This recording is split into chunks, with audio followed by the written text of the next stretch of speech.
మన పవన్ కళ్యాణ్ గారు అసెంబ్లీ సమావేశాలు ముగించుకుని పార్టీ ఆఫీస్కి వచ్చేటప్పుడు కొంతమంది అయితే వినతిపత్రాలు పట్టుకుని పవన్ కళ్యాణ్ గారి దగ్గరికి వెళ్ళారు. ఇమీడియట్గా పవన్ కళ్యాణ్ గారు కూడా దిగి కుర్చీ వేసుకుని కూర్చొని వాళ్ళ ప్రాబ్లమ్స్ అన్ని విన్నారు.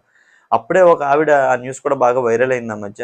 ఒక ఆవిడ ఏంటంటే ఏడుస్తూ పవన్ కళ్యాణ్ గారికి మా పాప మిస్ అయ్యి 9 నెలలు అవుతుందండి, ఇప్పుడు వరకు కంప్లైంట్ ఇచ్చిన పోలీస్ స్టేషన్లో ఎఫ్ఐఆర్ రేజ్ చేశారు కానీ మా పాప ఆచూకీ దొరకలేదని చెప్పగానే పవన్ కళ్యాణ్ గారు ఇమ్మీడియట్గా అక్కడ ఏ స్టేషన్కి అయితే వీళ్ళు కంప్లైంట్ ఇచ్చారో అక్కడ సంబంధిత అధికారులకు ఫోన్ చేసి ఆ కేసును సాల్వ్ చేయమని చెప్పారు. అయితే ఈ రోజు దానికి సంబంధించిన కేసుకు సంబంధించిన డీటెయిల్స్, ఆ పాప ఎక్కడుందో కూడా కనిపెట్టడం జరిగింది. ఒక 4 బృందాలుగా ఏర్పడి మొత్తం అన్ని వెతికారంట. ఈ రోజు ఆ పాపను జమ్మూలో ఉందని చెప్పేసి, జమ్మూ కాశ్మీర్లో ఉందని చెప్పేసి కనిపెట్టడం జరిగింది.